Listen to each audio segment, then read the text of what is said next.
So, to truly comprehend the birth of a new nation, to grasp the magnitude of the American Revolution and the forces that propelled it, one must first look back, not just at the immediate grievances and political disputes, but at the deeper currents of history that shaped the landscape of the 18th century.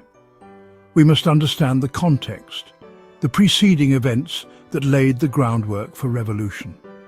To the end of a great and terrible war. A war that reshaped the world order and sowed the seeds of both triumph and discord. A war whose consequences reverberated across continents and oceans, ultimately leading to the birth of a new nation conceived in liberty. The year was 1763, a year etched in the annals of history, and the world was breathing a collective sigh of relief, a universal exhalation of pent-up tension and anxiety. The guns had fallen silent, the smoke had cleared, and the weary nations of Europe could finally begin to rebuild and recover. The 7 Years' War, a truly global conflict, a conflict that had raged across continents and oceans, from the frozen wilderness of North America to the sweltering heat of India, had finally concluded, bringing an end to years of bloodshed, sacrifice and upheaval. Diplomats gathered, treaties were signed, and the world tentatively stepped into a new era. Known in the American colonies as the French and Indian War, a name that reflects the primary antagonists in the North American theatre, this global struggle had pitted the mighty British Empire, the dominant superpower of the age, with its vast resources and formidable navy, against its perennial rival France, a nation with its own imperial ambitions and a long history of challenging British dominance. The stakes were immense, nothing less than control of vast swathes of territory, involving vast territories, lucrative trade routes that crisscrossed the globe, and imperial pride, the intangible but powerful force that drove nations to conquer and control. The fighting had been brutal, a relentless and unforgiving contest of wills, stretching from the dense forests of North America, where colonial militias and Native American warriors clashed in fierce ambushes and sieges, to the sun-drenched plains of India, where European armies battled for control of lucrative trade routes and strategic territories, forever altering the balance of power, shifting the global landscape in profound and lasting ways, and redrawing the maps of the world as empires rose and fell and new boundaries were etched in blood and ink. The Treaty of Paris, signed in that pivotal year, a document that would reshape the destiny of nations, marked a stunning victory for Great Britain, solidifying its position as the world's leading superpower. France was humbled, its imperial ambitions checked, forced to cede its vast North American territories. A painful blow to its prestige and power, including the sprawling expanse of Canada, a land of immense natural resources and strategic importance, and all its claims east of the Mississippi River, effectively eliminating French power from the North American continent. The British flag now flew unchallenged, a symbol of imperial dominance and unrivaled power over a colossal new empire, stretching from the icy shores of Canada to the sun-baked plains of India, an empire upon which the sun, it was said, would never set, a testament to its global reach and enduring power. For the British colonists in America, those hardy settlers who had carved a life out of the wilderness, this was a moment of profound triumph and optimism, a sense that the future was bright and full of promise. They had played a crucial role in securing this victory, and they expected to reap the rewards. They had fought valiantly alongside British regulars, enduring hardship and sacrifice in the name of the Crown, shedding their blood to secure the frontier, protecting their homes and families from the threat of French and Indian raids, and eliminate the threat of French encroachment, paving the way for westward expansion and greater prosperity. A new era of security, expansion and prosperity, a golden age of opportunity and growth, seemed to be dawning on the horizon, promising a brighter future for generations to come. Yet, beneath the surface of celebration, amidst the fireworks and the triumphant parades, the seeds of future conflict were already being sown, tiny sprouts of discontent that would eventually blossom into full-blown rebellion.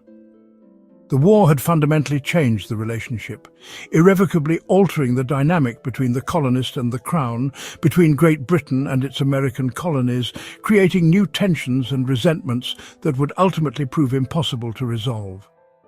Before the conflict, the colonies had largely been left to their own devices, enjoying a considerable degree of autonomy and self-governance, governed by a policy often described as salutary neglect, a hands-off approach that allowed the colonies to develop their own unique identities and institutions. London was a distant authority, both geographically and politically, and the colonists had developed their own vibrant political institutions, their own representative assemblies and town hall meetings, where they debated and decided on matters of local importance. Economies, and a fierce sense of self-reliance, a belief in their ability to govern themselves and manage their own affairs without interference from across the Atlantic. The war, however, had forced them into a much closer, a far more intimate and intrusive and often fraught partnership with the mother country, a relationship that would soon be tested to its breaking point.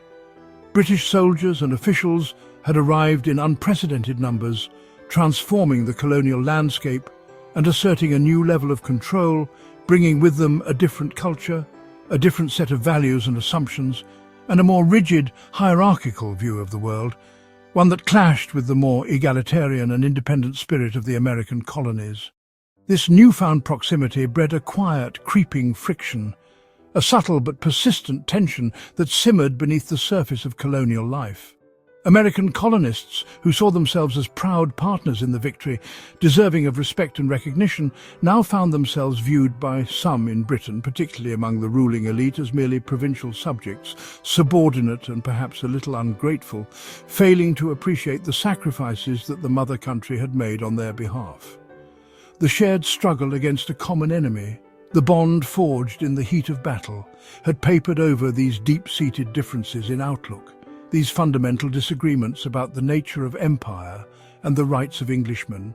But with the French threat gone, with the external pressure removed, these cracks in the imperial edifice would begin to widen, threatening to shatter the entire structure.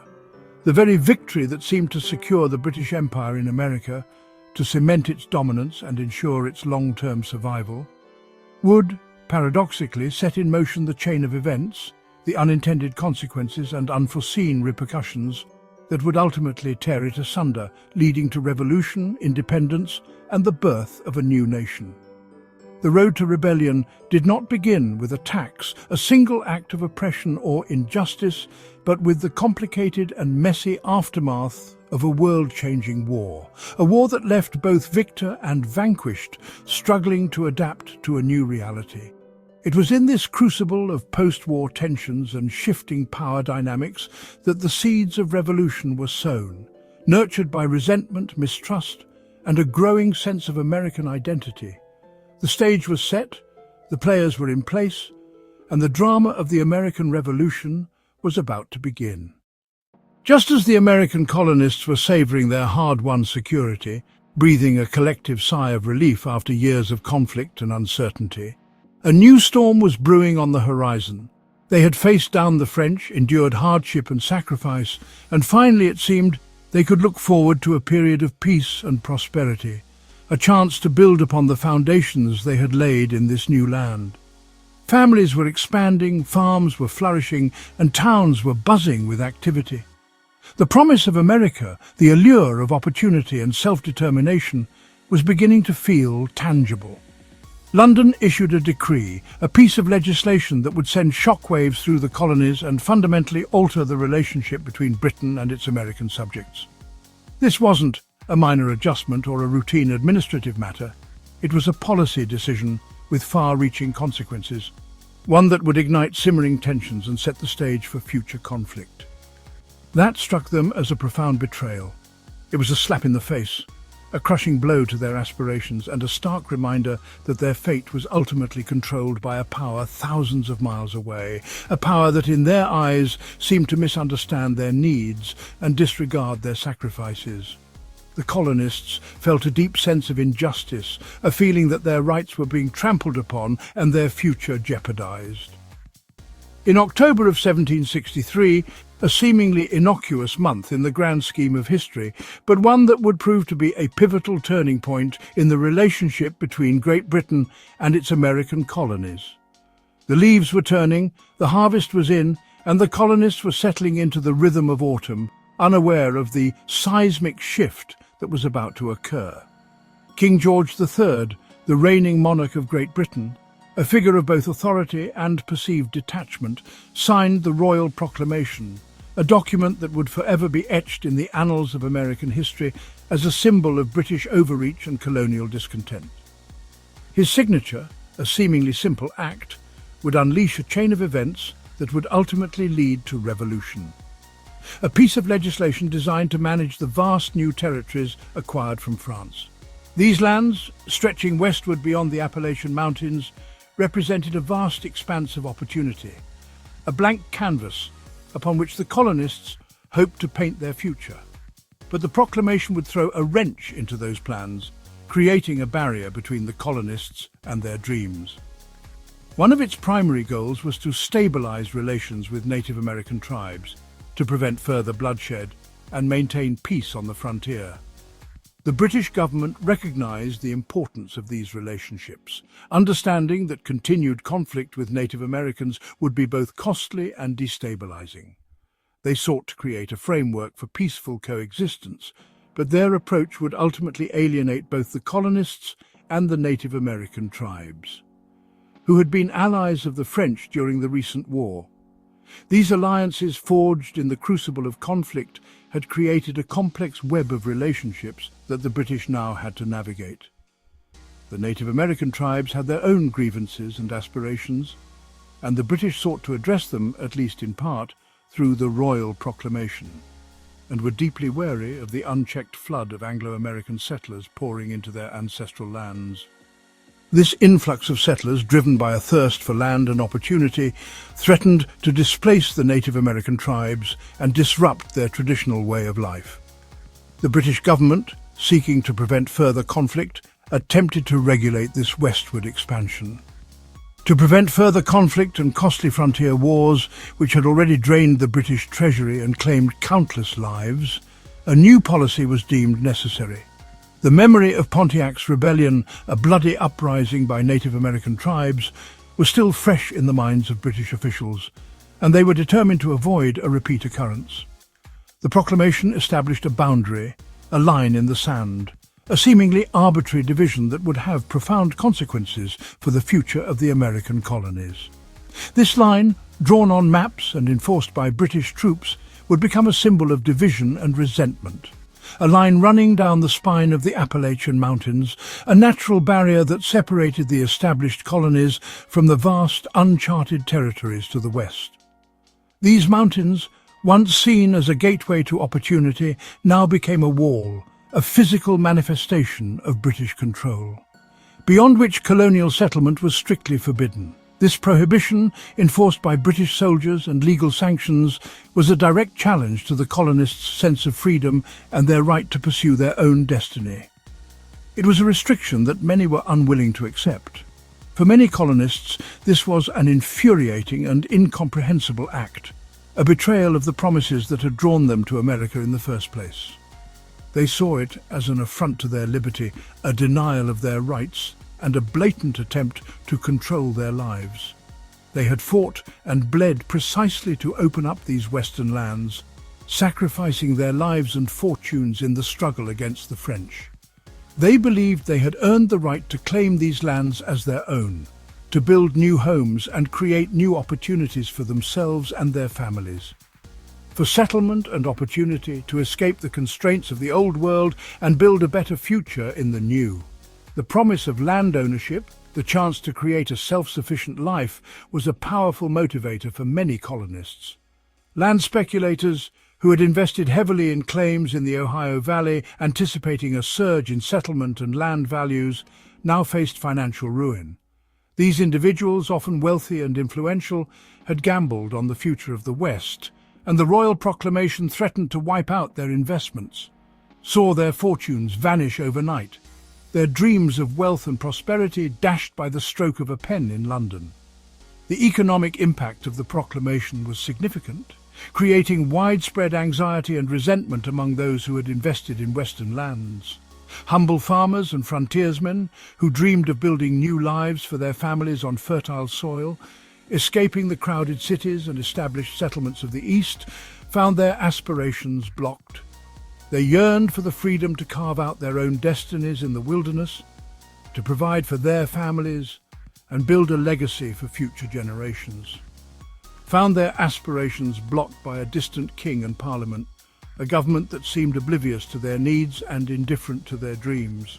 The colonists felt increasingly disconnected from the British government, as if their voices were not being heard and their concerns were being ignored. They saw the proclamation not as a sensible measure for peace, a necessary step to prevent further conflict with Native American tribes, but as a tyrannical move to hem them in, to restrict their freedom and limit their opportunities, a deliberate attempt to stifle their growth and prosperity. They felt like they were being treated as second-class citizens, denied the same rights and privileges as their counterparts in Britain. To contain their growth and prosperity, to prevent them from becoming too powerful or independent, a fear that haunted the minds of some British officials. The colonists were rapidly developing their own unique identity, and the British government seemed determined to maintain control. For the sake of imperial convenience, to make it easier to administer and control the vast British Empire, a sprawling network of colonies and territories that stretched across the globe. The needs of the empire, it seemed, were being prioritized over the needs of the colonists. And worse, for the benefit of those they had just defeated in battle, the French, who had been their enemies for so long. It seemed absurd to the colonists that they were being denied access to lands that they had helped to conquer from the French. The proclamation of 1763 represented a fundamental shift in British colonial policy, a departure from the long-standing tradition of relative autonomy and self-governance. It marked a turning point in the relationship between Britain and its American colonies, setting the stage for future conflict and ultimately leading to revolution. It signalled the end of salutary neglect, the policy of benign indifference that had characterised British rule in the colonies for decades. This hands-off approach had allowed the colonies to develop their own unique institutions and traditions, fostering a spirit of independence and self-reliance, and the beginning of a more hands-on, centralised approach to governing the American colonies, a shift that would be met with resistance and resentment. The British government, burdened by debt and seeking to assert its authority, began to tighten its grip on the colonies. London was no longer content to let the colonies manage their own expansion. The era of self-determination was coming to an end, replaced by a new era of imperial control. The British government sought to impose its will on the colonies regardless of their wishes or concerns. It now intended to direct it, control it, and, if necessary, restrict it to ensure that colonial expansion served the interests of the British Empire. This interventionist approach was a direct challenge to the colonists' sense of autonomy and their right to shape their own future. This assertion of direct authority over the colonists' freedom of movement, their right to settle and develop new lands, was a particularly sensitive issue. The freedom to move westward was seen as a fundamental right, a key component of the American dream. Was a bitter pill to swallow, a hard reality to accept for colonists who had long enjoyed a degree of self-governance. The proclamation was a stark reminder that they were ultimately subject to the authority of the British Crown. It created a deep well of resentment, particularly on the frontier, where the spirit of independence and self-reliance was strongest. The frontiersmen, accustomed to living beyond the reach of government authority, were particularly resistant to the proclamation, where the authority of the Crown felt distant, remote, and often irrelevant to the daily lives of the settlers. The vast distances and challenging terrain made it difficult for the British government to effectively enforce its policies on the frontier. And its understanding of the realities of colonial life seemed sorely lacking, as if the British officials in London were completely out of touch with the challenges and hardships faced by the colonists on the frontier. This disconnect fueled the sense of resentment and alienation. This invisible line drawn along a mountain range, a line that existed only on maps and in the minds of British officials, became a powerful symbol of the growing divide between the colonies and the mother country, a tangible representation of the diverging interests and perspectives. The line represented not just a geographical boundary, but also a philosophical one. It was the first major post-war policy to directly clash with the colonists' vision of their own future, their aspirations for westward expansion and self-determination. The proclamation forced the colonists to confront the reality that their vision of the future might not align with the vision of the British government. They believed they had earned the right to expand westward through their sacrifices in the war, their contributions to the British victory over the French. They had fought alongside British soldiers, endured hardship and danger, and believed they deserved a share in the spoils of war. The British government, however, saw a different reality. A complex web of imperial obligations and strategic considerations that extended far beyond the immediate concerns of the American colonists. They had to balance the needs of the colonies with the needs of the empire as a whole. A need to manage a complex and multicultural empire with diverse populations and competing interests, requiring a delicate balancing act to maintain peace and stability. The British Empire was a vast and diverse entity, and the government had to consider the needs of all its subjects. To avoid costly conflicts, both with Native American tribes and with other European powers, and to assert its ultimate authority over its American colonies. The British government was determined to maintain control over its colonies and to prevent any challenges to its authority. This fundamental disagreement over land, liberty, and the very nature of the empire, the conflicting visions of the future held by the colonists and the British government, would become a recurring theme, a constant source of friction and tension between the colonies and the mother country. The proclamation was just the first in a series of policies that would exacerbate these tensions, a festering wound that would poison relations for the next decade, ultimately leading to revolution and the birth of a new nation. The proclamation of 1763, seemingly a minor policy decision, would have a profound and lasting impact on the course of American history. While the colonists fumed over the new restrictions on westward expansion, feeling hemmed in and increasingly resentful of British oversight, their discontent was only one piece of a much larger and more complex puzzle. They saw the proclamation line as an affront, a barrier to their dreams of land ownership and prosperity. Little did they know the gears of imperial policy were turning for reasons far beyond their immediate concerns. The vast territories acquired after the French and Indian War presented both opportunities and challenges, and the British government was struggling to manage them effectively. The colonists' westward ambitions clashed directly with the Crown's desire to maintain peace with Native American tribes and control the pace of settlement. This tension would continue to simmer, contributing to the growing sense of alienation and distrust between the colonies and the mother country. Policymakers in London, far removed from the daily realities of colonial life, were grappling with a far more immediate and pressing problem, a looming financial crisis that threatened the stability of the entire British Empire. The weight of this crisis would ultimately shape their decisions regarding the colonies, leading to policies that, while intended to solve a fiscal emergency, would inadvertently ignite the flames of revolution. The distance, both physical and ideological, between London and the American colonies would prove to be a critical factor in the unfolding drama.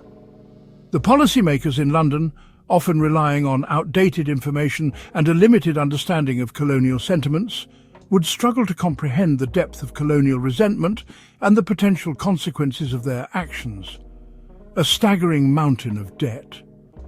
This wasn't just a minor financial inconvenience, it was an existential threat to the British Empire, a burden so immense that it overshadowed nearly every other consideration. The sheer scale of the debt demanded immediate and drastic action, forcing policymakers to explore every possible avenue for revenue generation. This relentless pursuit of financial stability would ultimately lead them to the American colonies, setting in motion a chain of events that would forever alter the course of history. The debt loomed large, a constant reminder of the costs of empire and the sacrifices required to maintain its global dominance. The 7 Years' War, a conflict that spanned continents and oceans, had been ruinously expensive. It was a war fought not just for territory, but for global supremacy, and the price of victory was a debt that threatened to cripple the British economy. The war had involved massive deployments of troops, extensive naval operations, and the subsidizing of allies across Europe. The financial strain was immense, pushing the British government to its limits and forcing it to seek new sources of revenue to replenish its depleted coffers. The echoes of the war would reverberate for years to come, shaping the political landscape and influencing the decisions that would ultimately lead to the American Revolution. To finance the armies and navies, the vast logistical networks, and the endless supply of munitions and provisions, the British government had to resort to unprecedented levels of borrowing. The scale of military operations was staggering, requiring a constant flow of funds to maintain the fighting forces and support their activities across the globe. The Royal Navy in particular played a crucial role in securing British dominance, but its upkeep was a constant drain on the treasury. The government's financial obligations grew exponentially, creating a debt burden that would haunt them for years to come. Required to fight a global conflict that stretched from the forests of North America to the plains of Europe and the coasts of India, the British government found itself in a financial predicament unlike any it had faced before. The war had become a contest for global dominance, pitting Britain against France and its allies in a struggle for control of trade routes, colonial territories, and political influence. The stakes were incredibly high, and the British government was determined to emerge victorious, regardless of the cost. This commitment to victory, however, came at a steep price, leaving the nation burdened with a debt that threatened its long-term stability. The British government had borrowed money on an unprecedented scale, turning to wealthy merchants, banking houses, and even foreign lenders to finance its war efforts. These loans came with interest payments, adding to the already substantial financial burden and creating a cycle of debt that was difficult to break. The government's reliance on borrowing highlighted the limitations of its existing revenue streams and the need to find new sources of income to meet its growing obligations. The financial system of the time was still relatively primitive, making it even more challenging to manage such a massive debt.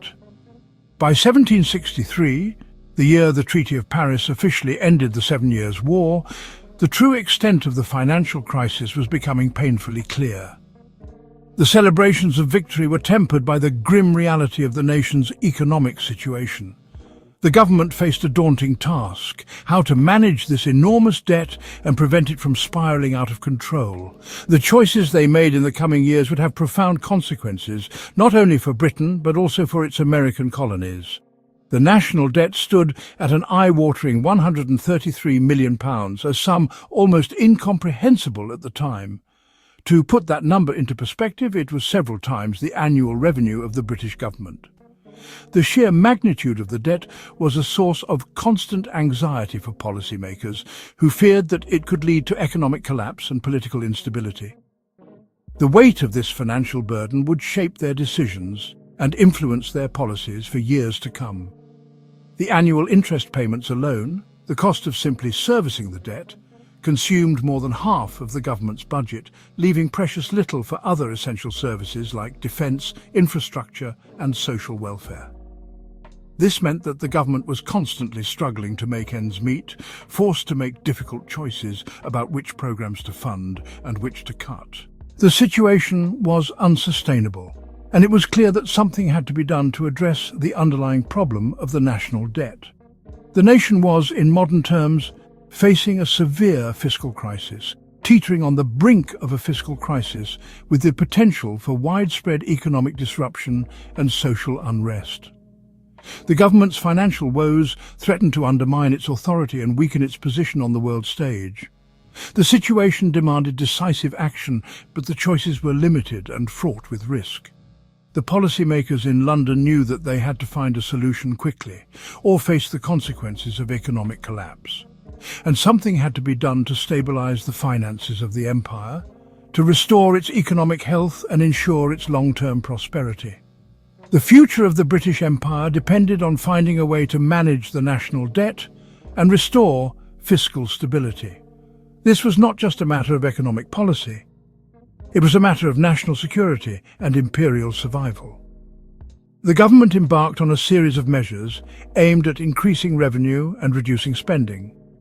But these efforts were often met with resistance and opposition. From the perspective of Parliament and the King's ministers sitting in their chambers in London, grappling with the complexities of imperial finance, the solution seemed both logical and fair, a pragmatic approach to a difficult problem. They believed they were acting in the best interests of the empire as a whole, even if their decisions were unpopular in some quarters. The debates in Parliament were often heated, with different factions vying for influence and advocating for different approaches to the financial crisis. But ultimately, the government was determined to find a solution that would restore stability and ensure the long-term prosperity of the empire.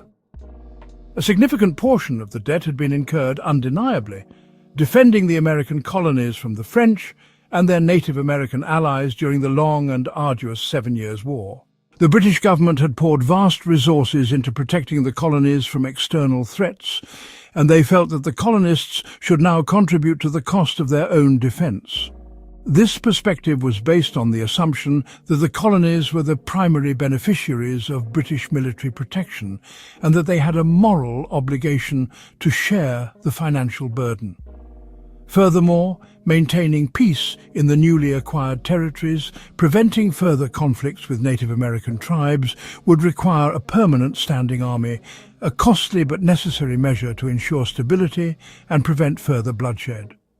The British government believed that a strong military presence was essential to maintaining order in the vast and often volatile territories of North America. This army would be responsible for enforcing British law, protecting settlers from Native American attacks, and preventing further encroachment on Native American lands. Of some 10,000 British soldiers stationed in North America, a significant deployment that would place a considerable strain on the British Treasury. These soldiers would need to be housed, fed, clothed and equipped, and their presence would require the construction of forts, barracks and other military infrastructure. The cost of maintaining this army would be substantial, and the British government was determined to find a way to offset these expenses. A new and costly ongoing expense that the British government felt the American colonies should help to shoulder. The cost of maintaining this military presence was not a one-time expenditure. It was a recurring expense that would continue for years to come. The British government believed that the colonies, as the primary beneficiaries of this military protection, should contribute their fair share to the cost of maintaining it. It seemed only reasonable, therefore, from the perspective of London, that the American colonists, who were the primary beneficiaries of this security and stability, should contribute their fair share towards paying for it, helping to alleviate the financial burden on the mother country. The British government believed that the colonies had a responsibility to contribute to the common defence of the empire, and that taxation was the most equitable way to achieve this. They argued that the colonists were already lightly taxed compared to their counterparts in Britain, and that they could afford to contribute more to the cost of their own defence. The days when the colonies could exist as a financial drain on the mother country were over.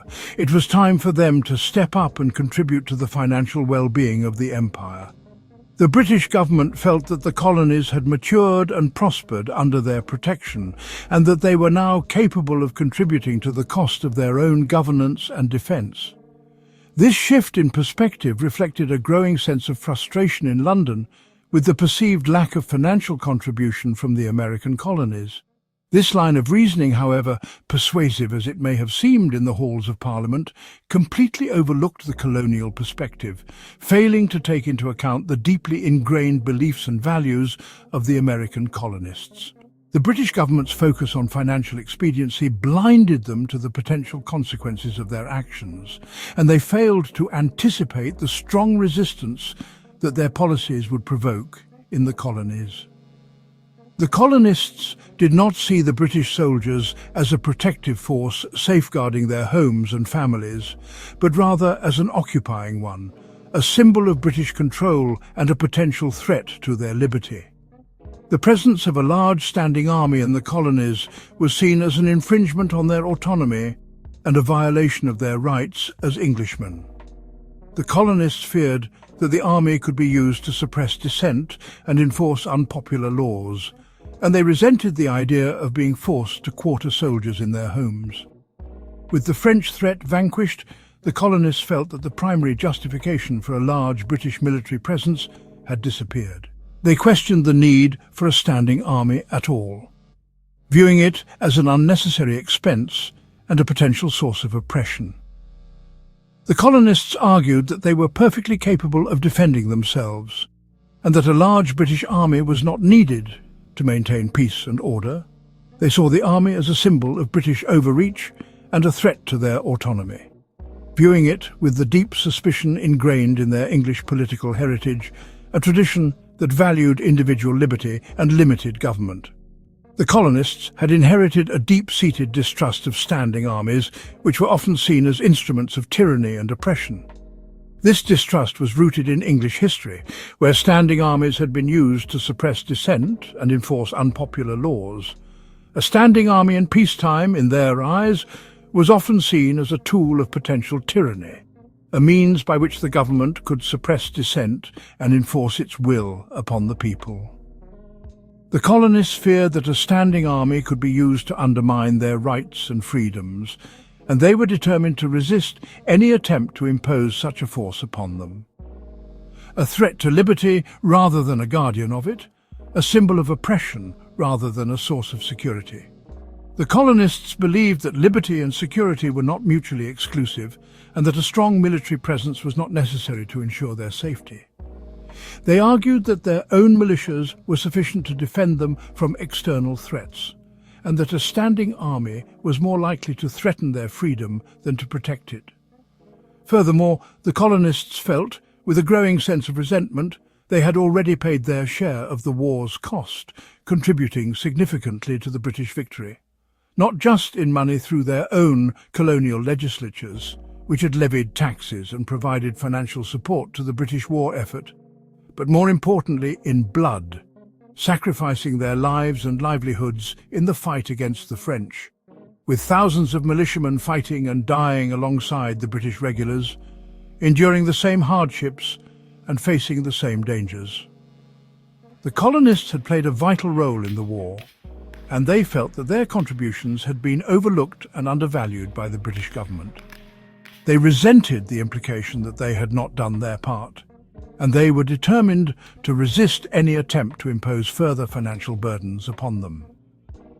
The stage was thus set for a monumental clash of perspectives, a fundamental disagreement over the rights and responsibilities of the colonies within the British Empire. In London, the American colonies were seen as prosperous parts of the empire, capable of contributing more to the common good. That were not pulling their financial weight, shirking their responsibility to support the empire that had protected and nurtured them. The new taxes being contemplated, the Stamp Act, the Townshend Acts, and others, were not intended to punish or oppress the colonists, but simply to ensure that they contributed their fair share to the cost of the empire.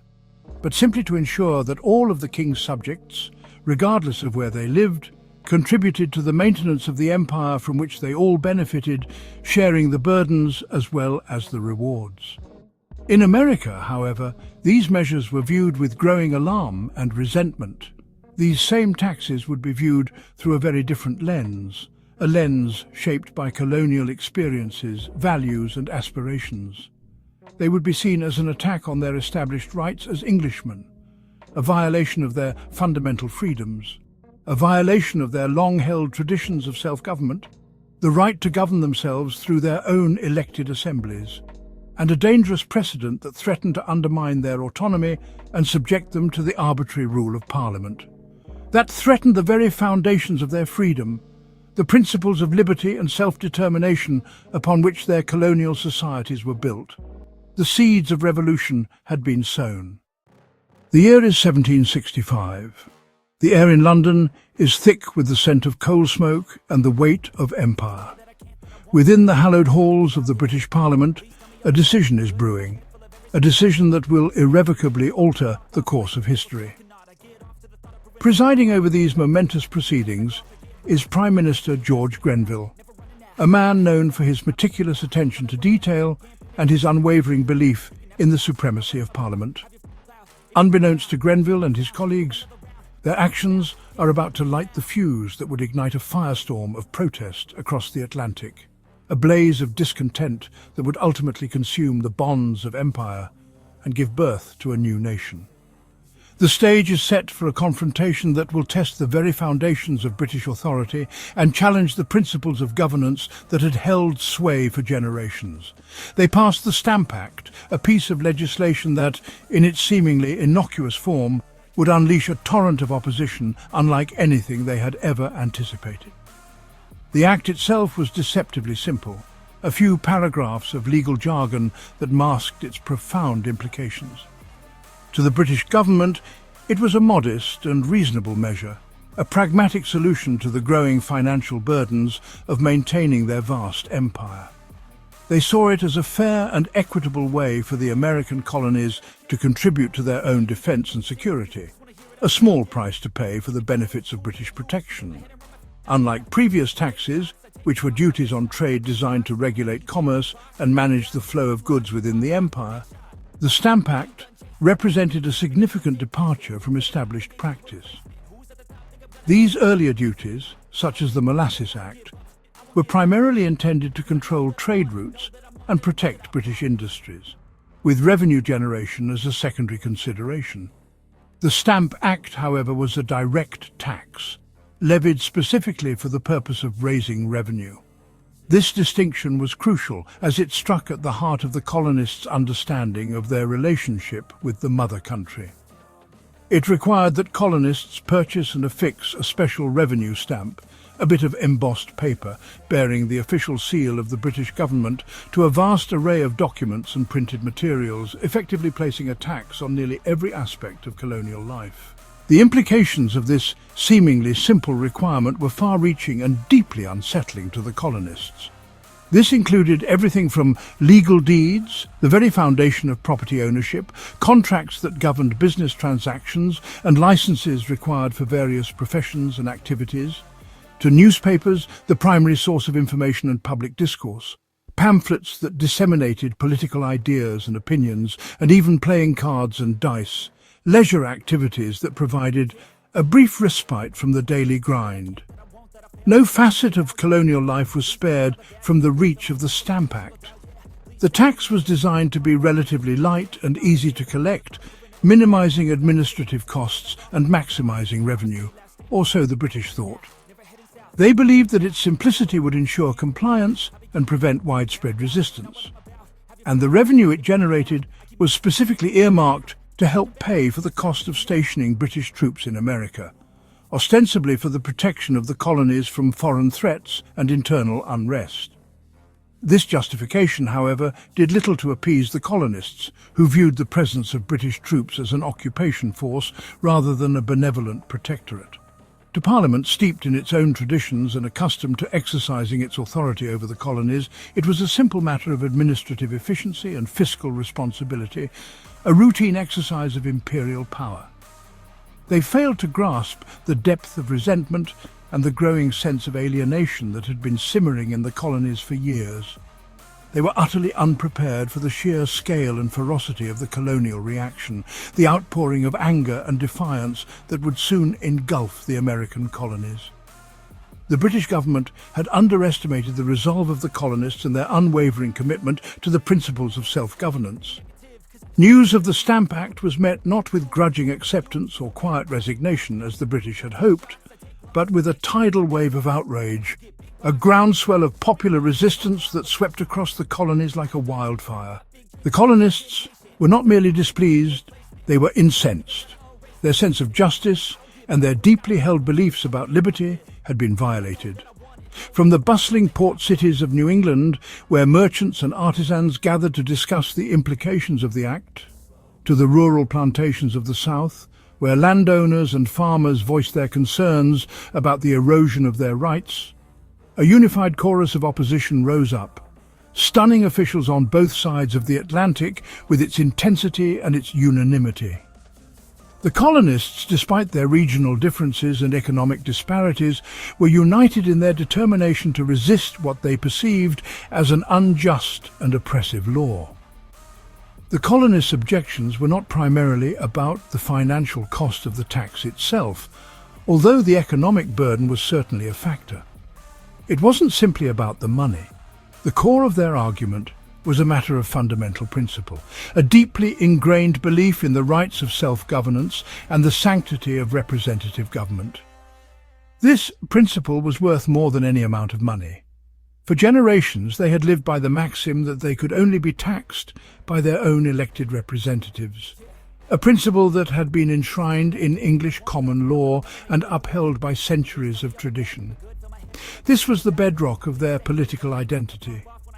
Their colonial assemblies, filled with men they had chosen through free and fair elections, men who understood their needs and represented their interests, were the only bodies with the legitimate authority to levy taxes upon them, to demand a portion of their hard-earned wealth for the common good. They believed in the principle of no taxation without representation. Parliament, they argued, was a distant body, thousands of miles away across the vast Atlantic Ocean, in which they had no representation whatsoever. They had no voice in the decisions made by Parliament, no opportunity to influence the laws that governed their lives. If Parliament could impose a direct tax like the Stamp Act upon them, without their consent or representation, what was to stop it from imposing any number of other taxes, slowly but surely stripping them of their property and their liberty, reducing them to mere subjects of the Crown, devoid of any meaningful rights or autonomy? This was the slippery slope they feared. The response was swift and multifaceted, a testament to the colonists' ingenuity and their unwavering commitment to their cause. They employed a variety of tactics to resist the Stamp Act and to make their voices heard. Merchants in major cities like Boston, the epicenter of colonial resistance, New York, a bustling hub of commerce and political activity, and Philadelphia, the largest and most cosmopolitan city in the colonies, organized non-importation agreements, a coordinated effort to boycott British goods in an effort to exert economic pressure on their counterparts in London and force the repeal of the Stamp Act. This economic warfare was a powerful tool in the colonists' arsenal. Prominent lawyers and politicians, like the fiery and eloquent Patrick Henry in the Virginia House of Burgesses, the oldest legislative assembly in the colonies, penned fiery resolutions denouncing the act as unconstitutional and tyrannical, challenging the authority of Parliament and asserting the rights of the colonies to self-governance. These resolutions served as a rallying cry for the growing resistance movement. Across the colonies, from New Hampshire to Georgia, a powerful and potent new slogan began to take hold, spreading like wildfire through newspapers, pamphlets and word of mouth. A rallying cry that would come to define the entire revolutionary struggle and encapsulate the central grievance of the American people. A phrase that would echo through the halls of colonial assemblies and the streets of colonial cities.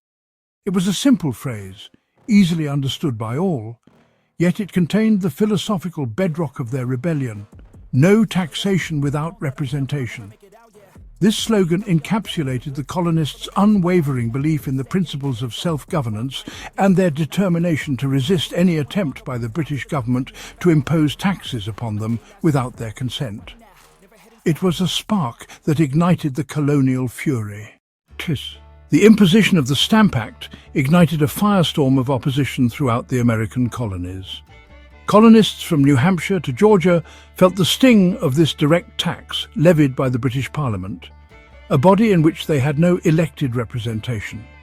The Act, which required that all sorts of printed materials, from legal documents to newspapers, be produced on stamped paper imported from Britain, was seen as an affront to their economic well-being and, more importantly, to their fundamental rights. The furious opposition to the Stamp Act, you see, coalesced around a simple, powerful and resonant phrase: no taxation without representation. This slogan, born out of the crucible of colonial discontent, became a rallying cry that echoed across town squares, taverns and legislative halls. It encapsulated the core grievance of the colonists and provided a concise and easily understood articulation of their demands. It was a phrase that could be emblazoned on banners printed in pamphlets and shouted from the rooftops, uniting colonists from diverse backgrounds and interests in a common cause. Now, this was not exactly a new idea. It wasn't something conjured out of thin air in response to the Stamp Act. The concept had been brewing for quite some time, rooted in centuries of English legal and political tradition, but rather a deeply rooted principle of English constitutional thought. A principle that had been debated and refined over generations. It was a concept that spoke to the very essence of what it meant to be a free subject of the Crown. Stretching all the way back to the Magna Carta, the foundational document of English liberties signed in 1215. The Magna Carta, while primarily concerned with limiting the power of the monarchy, established the principle that even the king was subject to the law and that certain rights could not be arbitrarily infringed upon. This idea of limited government and the protection of individual rights laid the groundwork for later arguments about representation and consent. And the Glorious Revolution of 1688. This pivotal event, which saw the overthrow of King James II and the establishment of a constitutional monarchy, further solidified the principle of parliamentary supremacy and the importance of consent in matters of governance. The Bill of Rights, enacted in the wake of the Glorious Revolution, enshrined fundamental rights such as freedom of speech and the right to petition the government, reinforcing the idea that the power of the state was limited and that individuals possessed inherent rights that could not be violated. It was the belief that a government could not rightfully take a subject's property in the form of taxes without their explicit or implicit agreement. This was not simply a matter of economic convenience, it was a matter of fundamental justice and fairness. To be subjected to taxation without representation was to be treated as a mere source of revenue, rather than as a full member of the political community. Without the consent of that subject, without giving them a voice in the decisions that affected their lives and livelihoods. This consent, the colonists argued, was not a mere formality. It was the very foundation upon which legitimate government rested. Or more practically, the consent of representatives they had personally chosen to speak for them in a legislature. These representatives, elected by the people and accountable to them, would act as a check on the power of the government and ensure that the interests of their constituents were taken into account. This system of representative government, the colonists believed, was the best way to safeguard their liberties and prevent the abuse of power. This principle was, to the colonists, a cornerstone of their understanding of governance and their relationship with the British Crown. It was not just a political theory, it was a lived reality, a tradition of self-government that had been passed down through generations. Really the very bedrock of their rights as free-born Englishmen. They believed that they were entitled to the same rights and privileges as any other subject of the Crown, regardless of where they lived. To deny them representation in Parliament was to deny them their birthright, to treat them as second-class citizens. The British government, however, viewed the situation through a very different lens, operated on a different constitutional theory, a theory that sought to justify its actions and maintain its authority over the colonies, that of what they called virtual representation. This concept, which was deeply ingrained in British political thought, held that representation was not necessarily tied to direct election. In their view, every member of Parliament, regardless of who voted for them, did not just represent the specific district that elected them, the narrow confines of their constituency, but rather the interests of the entire British Empire, a vast and sprawling network of colonies and territories that spanned the globe. They saw themselves as guardians of the Empire's collective well-being, responsible for making decisions that would benefit all its subjects, regardless of their location or status. The colonists in America, they argued, were not being ignored or overlooked, were therefore virtually represented in Parliament, even though they had no directly elected representatives sitting in the House of Commons. just as were the vast majority of people living in Great Britain itself, many of whom were also excluded from the electoral process, such as the residents of major cities like Manchester or Birmingham, burgeoning industrial centres that were rapidly growing in population and economic importance, which had no direct representation of their own. These cities, despite their economic significance, were not granted their own seats in Parliament, and their residents were thus subject to the same system of virtual representation as the American colonists. The concerns and well-being of the colonies the British government maintained were, in theory, taken into account by this imperial parliament as they debated and formulated policies that affected the entire empire. To the American colonists, though, this argument rang hollow. This concept of virtual representation was a ludicrous and frankly dangerous fiction. They saw it as a thinly veiled attempt to justify the imposition of taxes and laws without their consent. How could a member of Parliament living 3,000 miles away, across the vast expanse of the Atlantic Ocean, truly understand or represent the unique interests and local conditions, the specific challenges and opportunities of a farmer in Massachusetts struggling to make a living off the land, or a merchant in South Carolina, navigating the complexities of international trade? They saw it as a flimsy excuse for the exercise of arbitrary power, a way for the British government to impose its will on the colonies without any real accountability.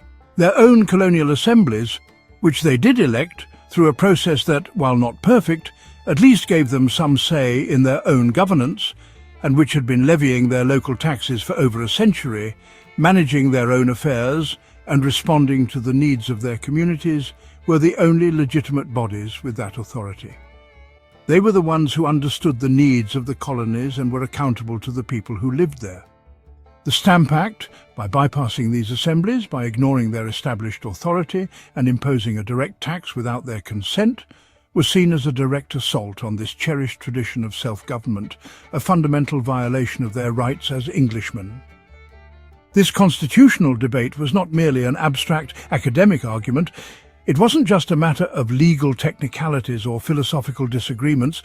It cut to the very heart of the colonists' identity, their sense of who they were and what they stood for. They saw themselves as full inheritors of English liberty, as rightful participants in the British political system, entitled to all the same rights and privileges as their counterparts in the mother country, whether they lived in London or Boston. The Stamp Act seemed to relegate them to a secondary, inferior status, to treat them as less than full citizens, treating them as subjects to be ruled rather than as citizens to be represented, as a source of revenue to be exploited rather than as partners in the empire. The slogan, "No taxation without representation," therefore, thus became more than just a complaint about a specific tax. It transcended the immediate issue of the Stamp Act.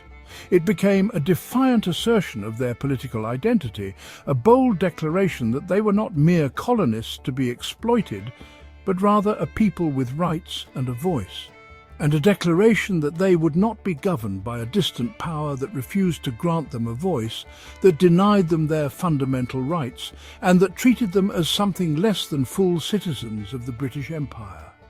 It was a seed of revolution, planted in the fertile ground of colonial discontent. As the intellectual and political arguments against the Stamp Act raged in colonial assemblies and pamphlets, a new and more radical form of opposition began to take shape on the streets.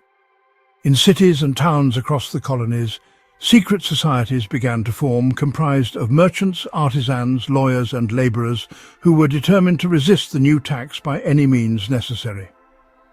The most famous and influential of these groups was the Sons of Liberty. Their name, rather ironically, was taken from a speech in Parliament by Isaac Barra, a British army officer who had defended the colonists and referred to them as these Sons of Liberty.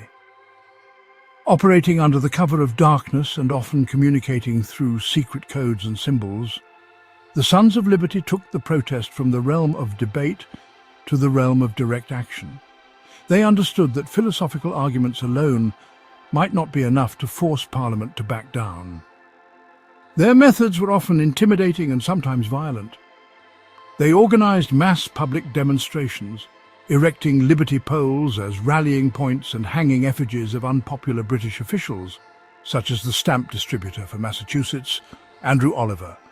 The message was clear and, well, chilling. Anyone who attempted to enforce the Stamp Act would face the wrath of the people. The pressure they exerted was immense and incredibly effective. Stamp distributors, fearing for their property and their personal safety, resigned their posts in droves. In Boston, a mob organized by the Sons of Liberty ransacked the home of Lieutenant Governor Thomas Hutchinson, a staunch defender of British policy.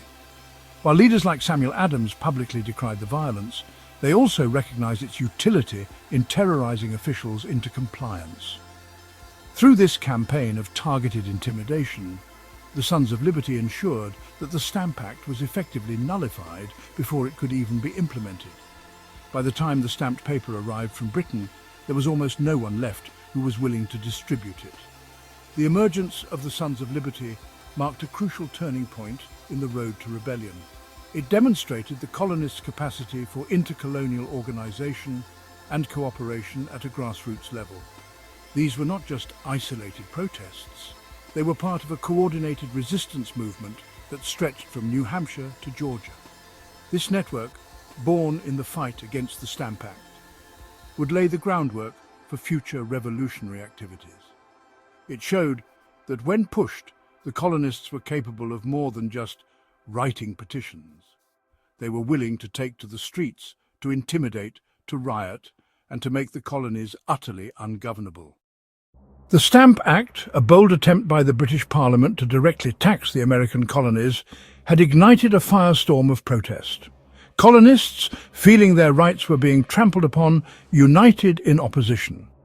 They argued vehemently against taxation without representation, a principle deeply ingrained in their understanding of British liberties.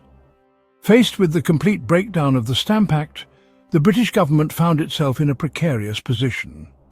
The Act, intended to generate revenue to offset the costs of defending the colonies after the French and Indian War, instead threatened to unravel the very fabric of the empire.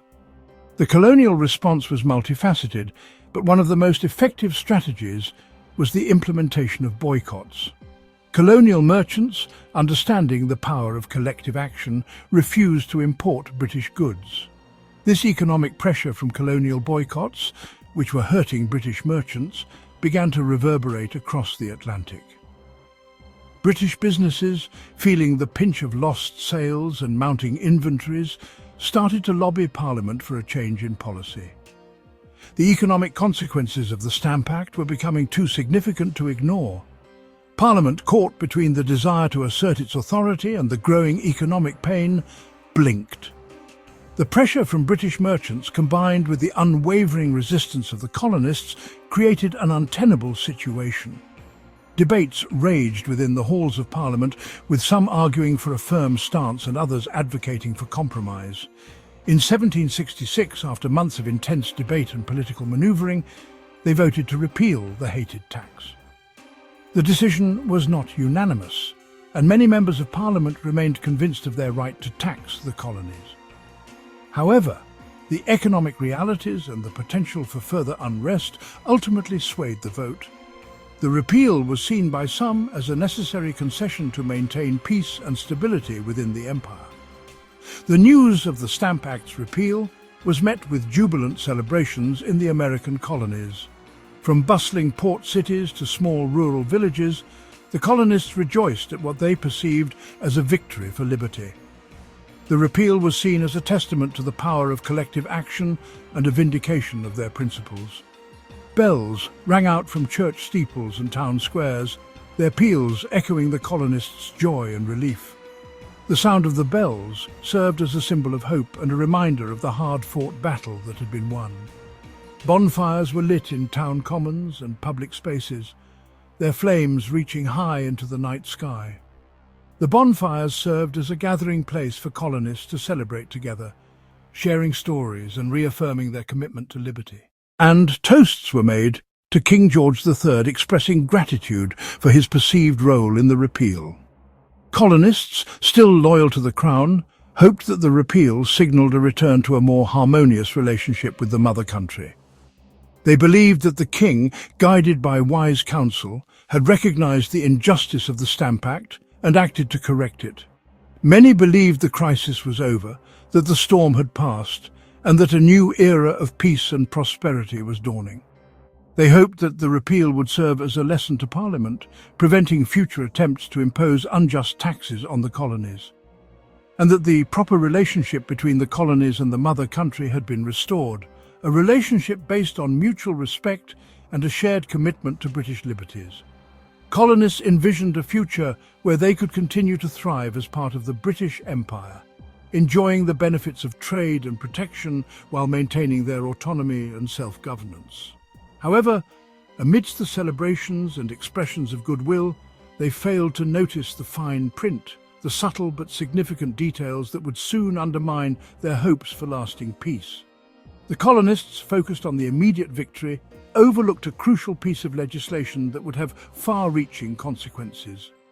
On the very same day that it repealed the Stamp Act, in a move that seemed almost calculated to undermine the colonists' joy, Parliament passed another, more ominous piece of legislation, the Declaratory Act.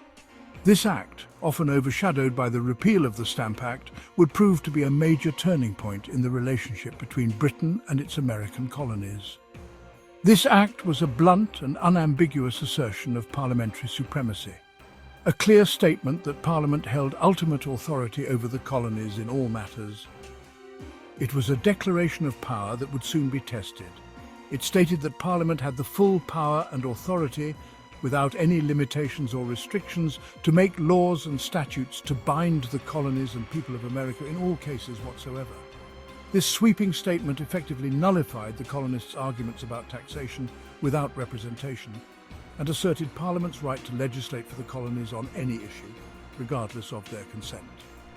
In essence, while they had backed down on the specific tax, recognizing the economic and political costs of enforcing it, they were doubling down on the principle of parliamentary supremacy, reaffirming their belief that they had the right to govern the colonies as they saw fit. This unwavering commitment to principle would ultimately lead to further conflict. They were making it crystal clear that the repeal was a matter of expediency, a tactical retreat in the face of overwhelming opposition, not a surrender of their right to tax the colonies whenever and however they saw fit. The Declaratory Act served as a warning to the colonists, a reminder that Parliament's authority remained unchallenged and that future attempts to raise revenue were not off the table. This act laid a constitutional time bomb, ticking away beneath the surface of colonial life, ready to be detonated by the next attempt to raise revenue from America, an attempt that was all but inevitable, given Britain's financial needs and its determination to maintain control over its colonies.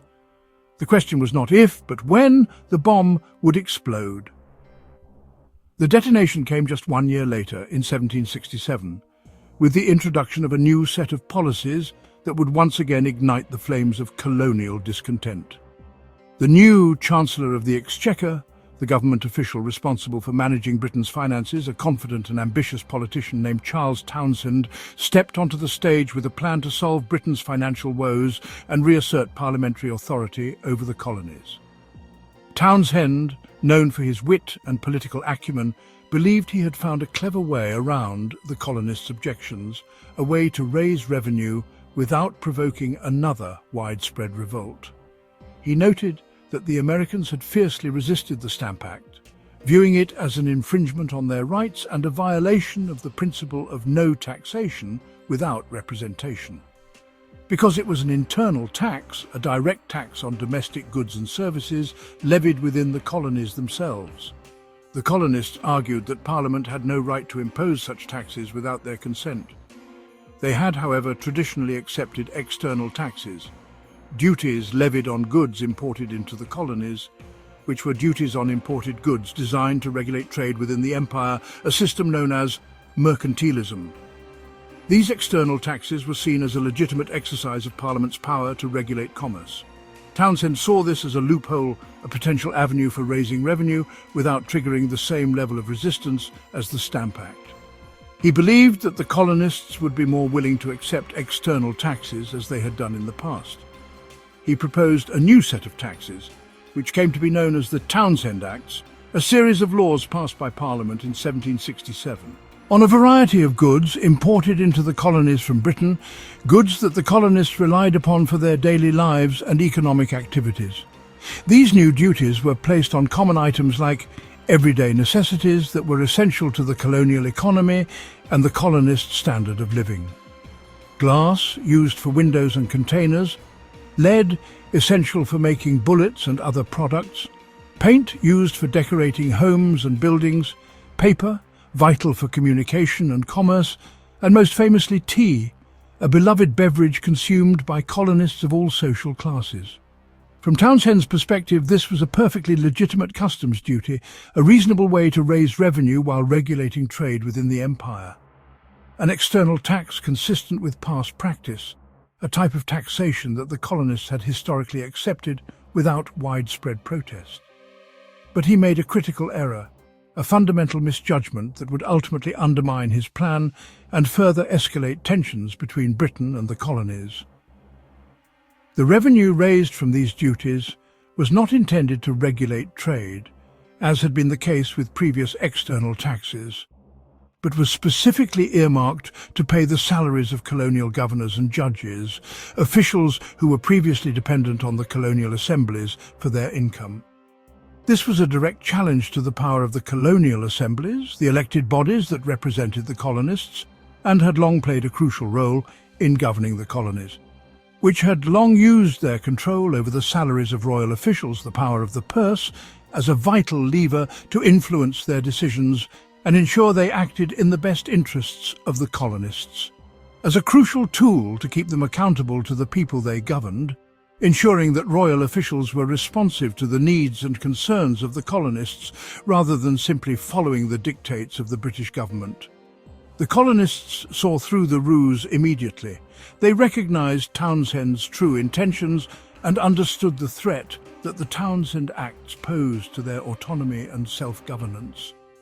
It was simply another attempt at taxation without representation, a violation of their fundamental rights as British subjects dressed up in a different disguise, a clever but ultimately transparent attempt to circumvent their objections and undermine their political power. The colonists were not fooled, and they were prepared to resist.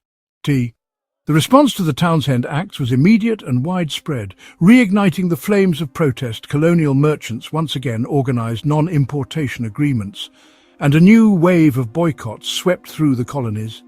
Pamphleteers, most notably John Dickinson, argued forcefully that the distinction between internal and external taxes was meaningless. The resistance was particularly strong in Boston, a city rapidly gaining a reputation as the epicenter of colonial radicalism. To enforce the unpopular new laws, Britain dispatched customs officials and, more ominously, troops. In 1768, 2 regiments of British regulars arrived in Boston. Their presence was a constant source of friction and resentment. The soldiers often competed with local labourers for work, driving down wages and inflaming tensions. The sight of armed soldiers patrolling the streets was a daily reminder of what they saw as tyrannical occupation. The inevitable explosion occurred on a cold, snowy night on March 5, 1770. A tense confrontation between a British sentry and heckling Bostonians escalated quickly. More soldiers arrived as the crowd grew larger and more aggressive, pelting the soldiers with snowballs, ice and rocks. In the confusion and chaos, a shot rang out, followed by a volley from the other soldiers. When the smoke cleared, 5 colonists lay dead or dying on the cobblestones, including Crispus Attucks, who would become known as the first martyr of the American Revolution. The event was immediately dubbed the Boston Massacre. Propagandists like Samuel Adams and Paul Revere seized upon the incident, creating powerful engravings that depicted the soldiers as ruthless butchers. While John Adams successfully defended most of the soldiers in court, the political damage was done. The image of British troops shedding American blood was seared into colonial consciousness and provided powerful fuel for the growing resistance against British rule. The shockwaves from the Boston Massacre reverberated all the way to London. Faced with escalating tensions and, the continued economic pain of the colonial boycotts, Parliament once again decided to retreat. In April of 1770, Lord North, the new Prime Minister, persuaded Parliament to repeal most of the Townshend duties. He argued that taxing British exports to the colonies was really, counterproductive to British trade. However, in a move laden with symbolic importance, he insisted on keeping the small tax on tea. This was done, much like the Declaratory Act before it, to uphold the principle of Parliament's right to tax the colonies. The tea tax was a lingering symbol of British authority. For the most part, the strategy worked. The repeal of the other duties was enough to placate many of the more moderate colonists. The non-importation agreements, which were difficult to sustain, largely collapsed. A period of relative calm and prosperity descended upon the colonies between 1770 and 1773. Commerce with Great Britain resumed and flourished, and the surface-level relationship between the mother country and the colonies seemed to have returned to a state of normalcy. Many hoped that the worst of the imperial crisis had passed and that a workable compromise had been found, allowing life to go on. Beneath this tranquil surface, however, the fundamental issues remained unresolved, and the embers of rebellion continued to smoulder. Radical leaders like Samuel Adams in Massachusetts and Patrick Henry in Virginia were not lulled into a false sense of security. They believed that the British government was merely waiting for the right moment to reassert its power, and that the colonists could not afford to let their guard down. They worked tirelessly to keep the spirit of resistance alive, convinced that the quiet was not a resolution, but merely an intermission in a much longer struggle for liberty. During this period, Adams and his allies established the Committees of Correspondence. These networks, initially linking towns within Massachusetts and later expanding to connect the leadership of all 13 colonies, were a crucial innovation in political organization. They were, in essence, an underground government in waiting, allowing patriot leaders to share information, coordinate strategy and shape public opinion through the circulation of letters, pamphlets and news. This vital communication network ensured that when the next crisis inevitably arrived, the colonies would not be caught off guard. They would be ready to respond with a unified and coordinated voice, transforming isolated protests into a continental movement. The seeds of discontent, carefully sown over years of perceived injustices, were about to sprout a bitter harvest. The next crisis arrived in 1773, a seemingly small event that would ignite the smouldering tensions between Great Britain and its American colonies. It was a crisis born not of direct oppression, but of economic maneuvering and political miscalculation. A tempest brewing in a teapot, as some might say. The year 1773 stands as a pivotal moment, a turning point on the road to revolution. The air was thick with anticipation, a sense that something momentous was about to occur. The colonists, increasingly wary of British intentions, watched and waited, their patience wearing thin. And it came, as Lord North, the Prime Minister of Great Britain, had intended, in the form of tea. Tea, a seemingly innocuous beverage, had become a symbol of colonial resistance, a focal point for the growing animosity towards British rule. What began as a simple act of commerce was about to transform into an act of defiance, a bold statement against what the colonists perceived as unjust taxation and political manipulation. The aroma of tea, once a comforting scent in colonial homes, was now laced with the bitter taste of resentment. The British East India Company, a massive corporation that was integral to the British economy, held a position of immense power and influence. Its reach extended across continents, its wealth fueled by trade and colonial exploitation. The company was more than just a business, it was an arm of the British government, a tool for expanding its empire and enriching its coffers. Its fate was intertwined with that of the nation, and its struggles were felt throughout the halls of Parliament. But beneath its veneer of prosperity, the East India Company was facing catastrophic financial collapse. Years of mismanagement, corruption and costly military campaigns had brought it to the brink of ruin.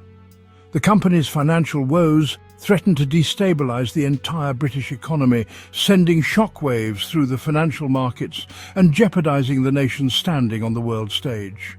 The situation was dire, demanding immediate and decisive action.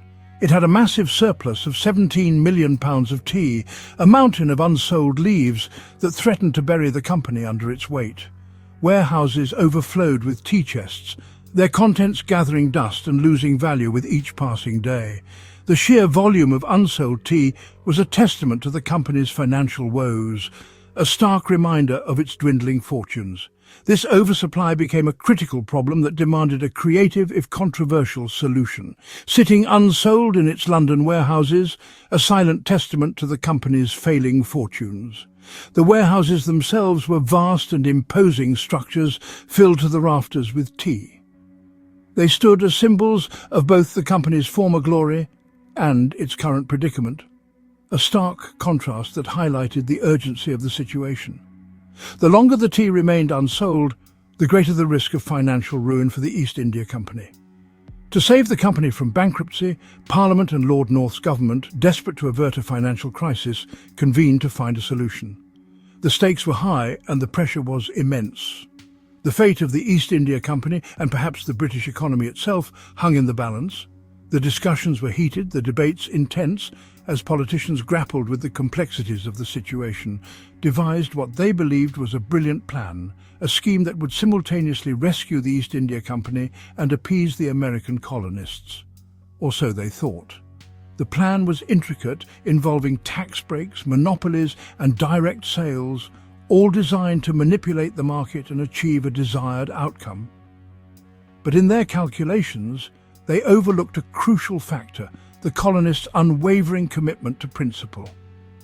They passed the Tea Act of 1773, a piece of legislation that would become a lightning rod for colonial discontent. The act was deceptively simple in its wording, but its implications were far-reaching and profound. It was a catalyst for rebellion, a spark that ignited the flames of revolution. The Tea Act, intended to solve a financial problem, instead created a political firestorm. This act was not designed to raise new taxes on the colonists. In fact, it was designed to make tea cheaper for them, a seemingly benevolent gesture intended to win favour and ease tensions. The British government believed that by offering the colonists a bargain, they could quell the growing unrest and reassert their authority. They underestimated the colonists' intelligence and their unwavering commitment to their principles. The Tea Act gave the financially struggling East India Company a monopoly, granting it exclusive rights to sell tea directly to the American colonies. This meant that colonial merchants would be effectively shut out of the tea trade, their livelihoods threatened by the powerful British corporation. The monopoly was a blatant attempt to control the market and benefit the East India Company at the expense of colonial businesses.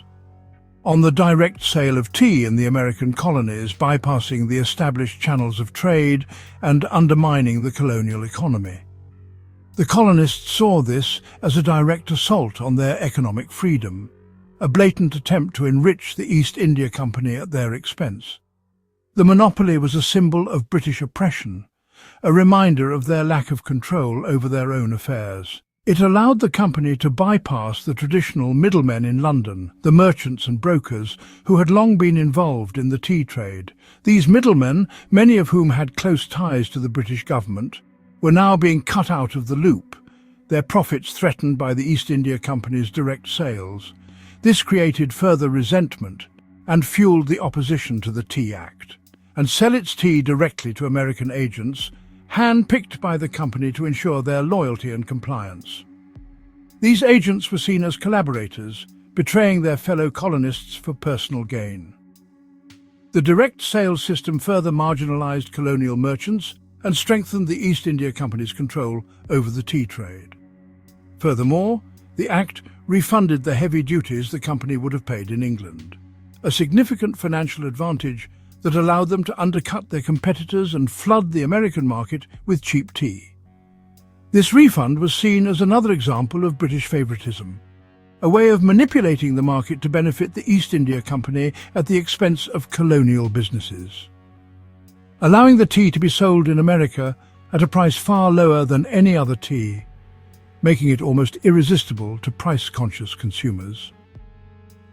The British government believed that this low price would be enough to win over the colonists, that they would be willing to overlook the political implications in exchange for a bargain.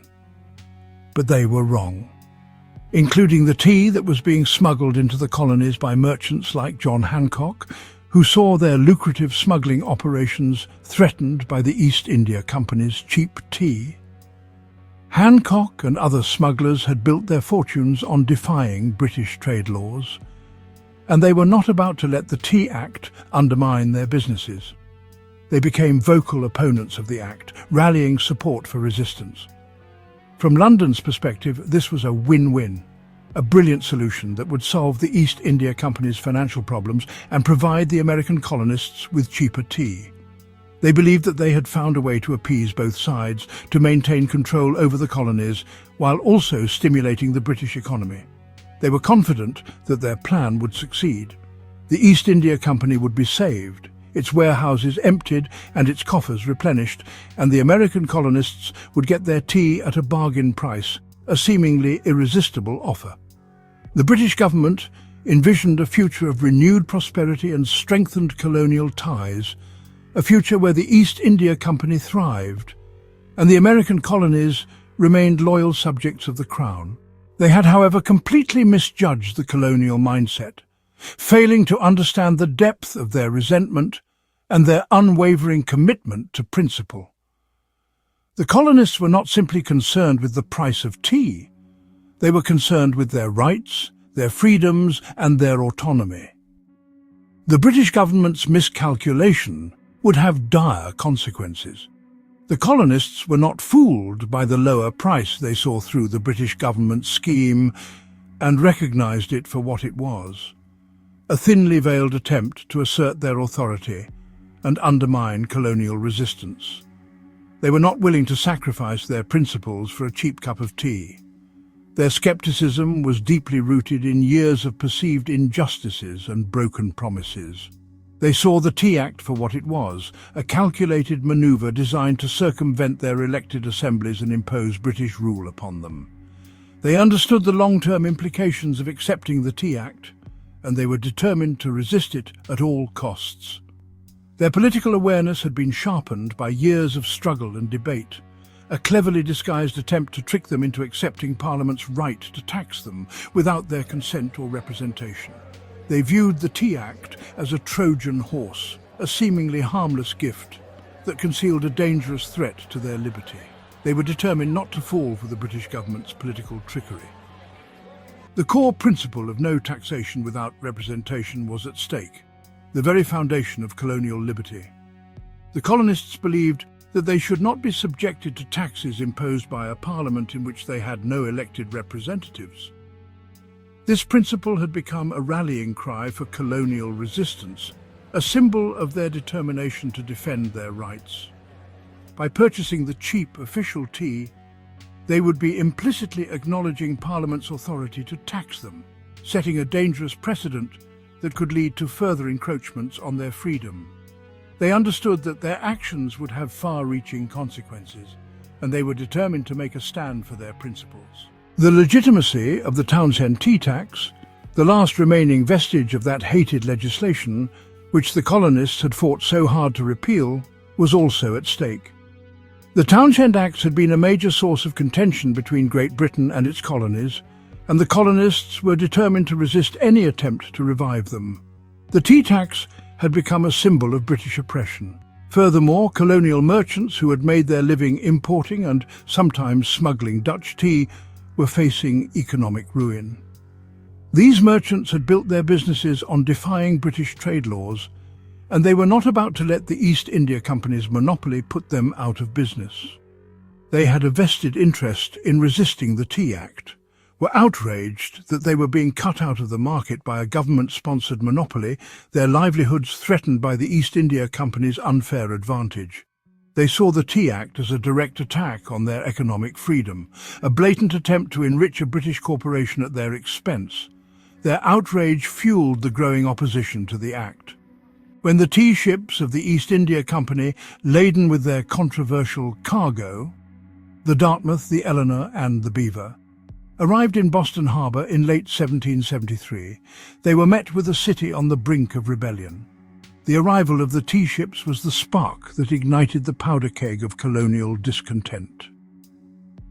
The fate of the colonies and perhaps the future of the British Empire hung in the balance. The city was a powder keg, a volatile mix of anger, resentment and determination. The air was thick with tension, and the streets were filled with restless crowds. The colonists were ready to take action, to defend their rights and freedoms against what they perceived as British tyranny. The stage was set for a dramatic confrontation. For weeks, mass meetings were held, fueled by fiery speeches and impassioned calls for resistance. The colonists gathered in town halls and public squares, debating the best course of action and vowing to stand together against British oppression.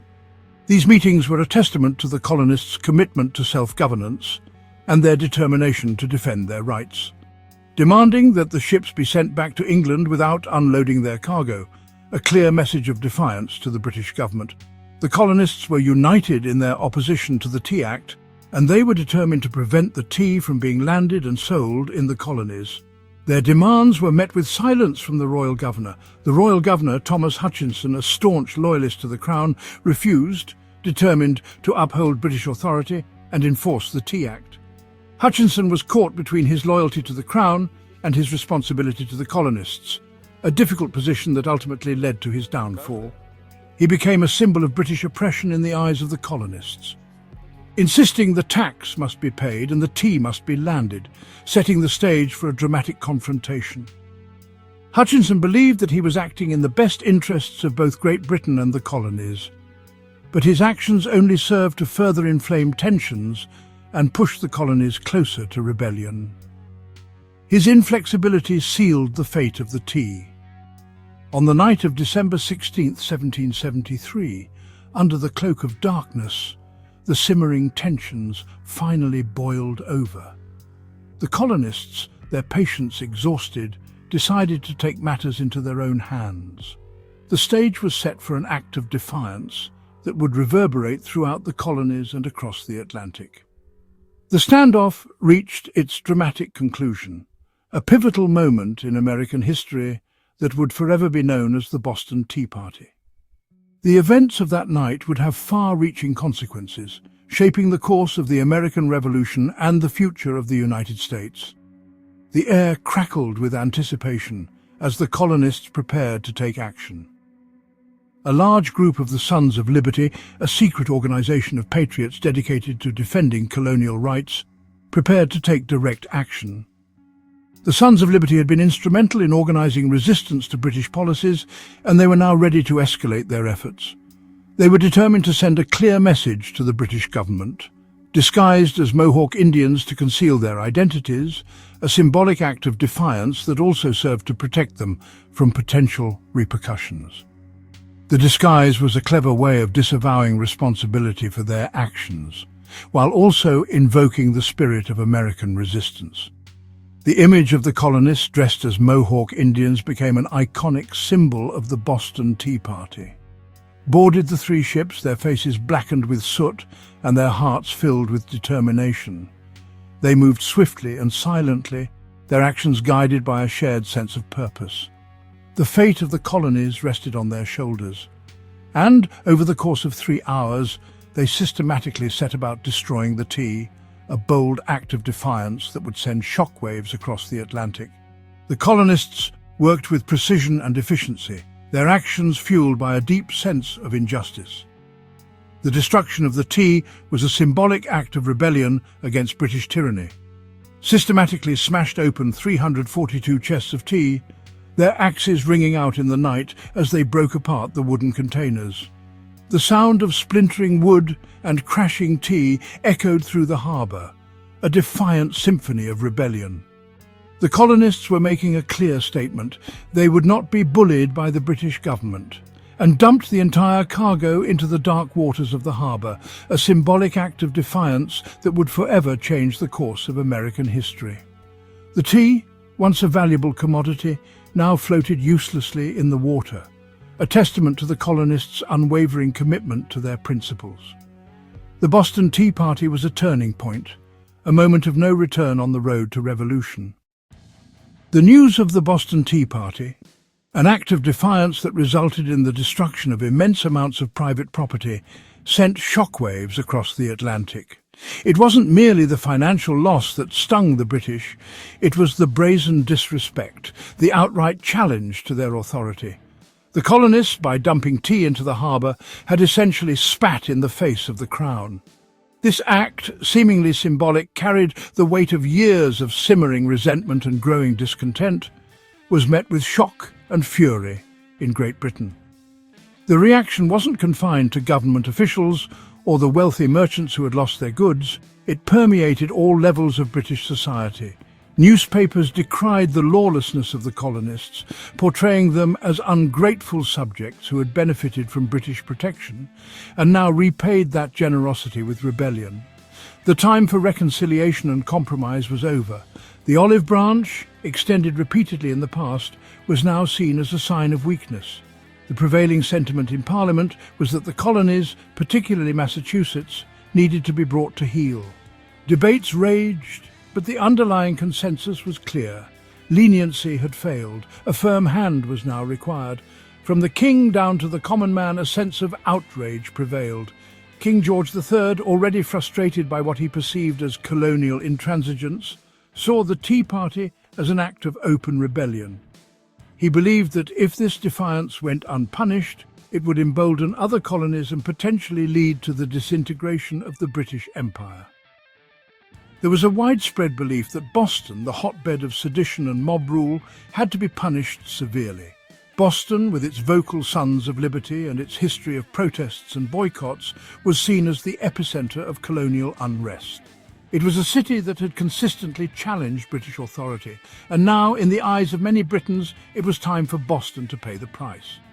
The city's reputation as a centre of radicalism preceded it, colouring every action and fueling the desire for retribution.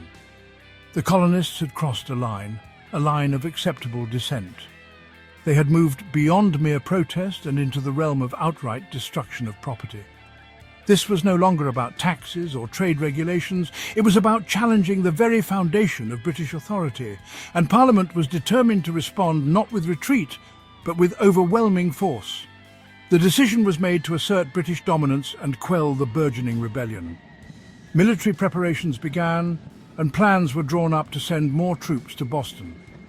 The message was clear. Defiance would not be tolerated, and the full might of the British Empire would be brought to bear on the rebellious colonies. In the spring of 1774, they passed a series of harsh, punitive measures, a legislative package designed to send an unmistakable message to the colonies.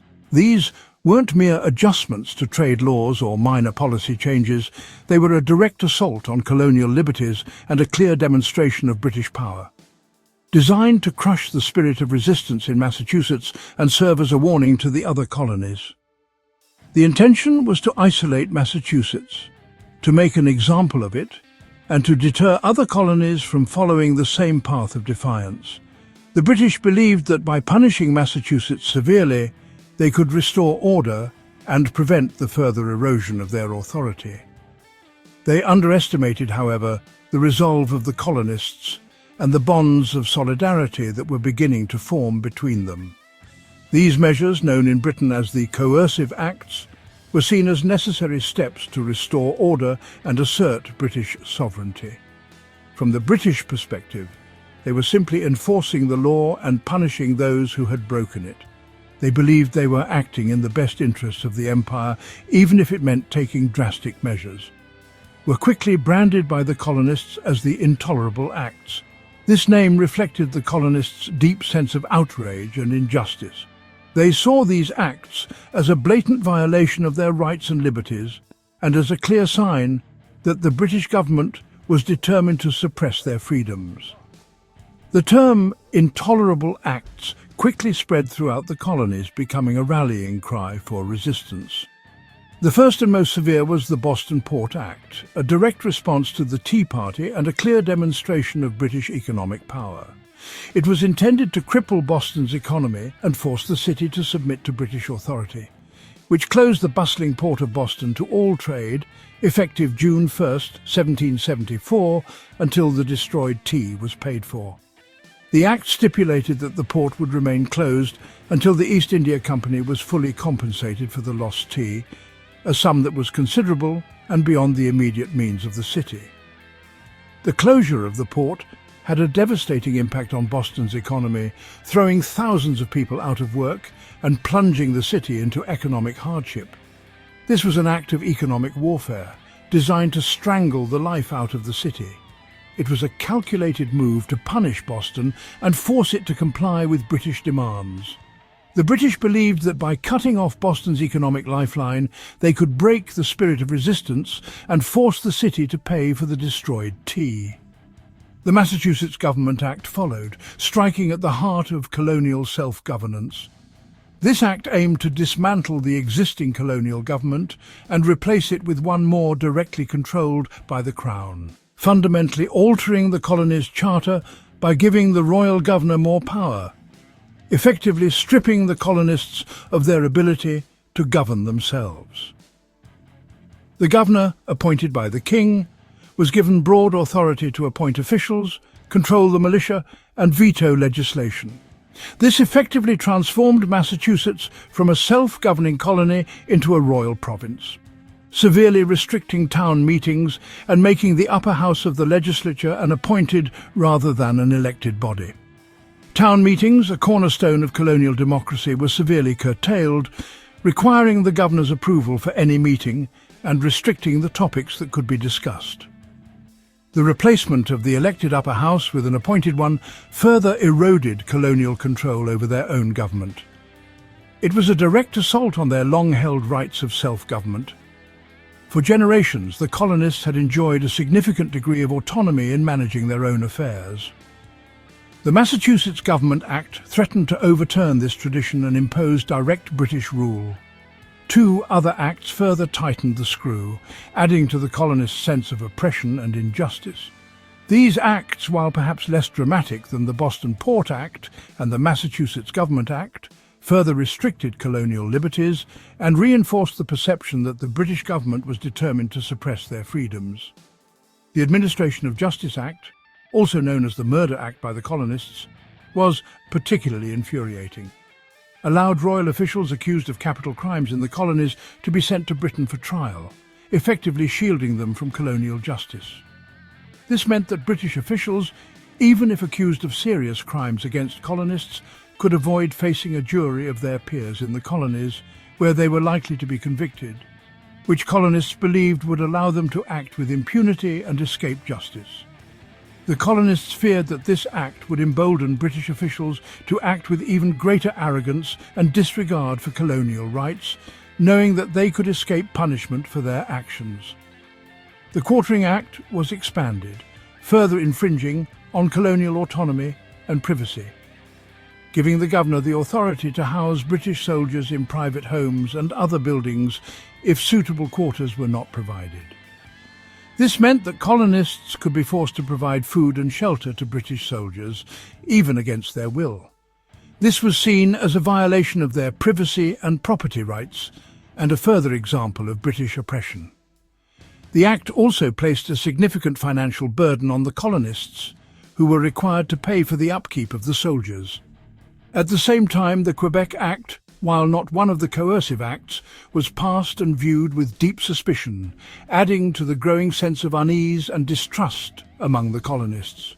It expanded the boundaries of Catholic Quebec southward into territory claimed by the colonies, raising concerns about British intentions and colonial land claims.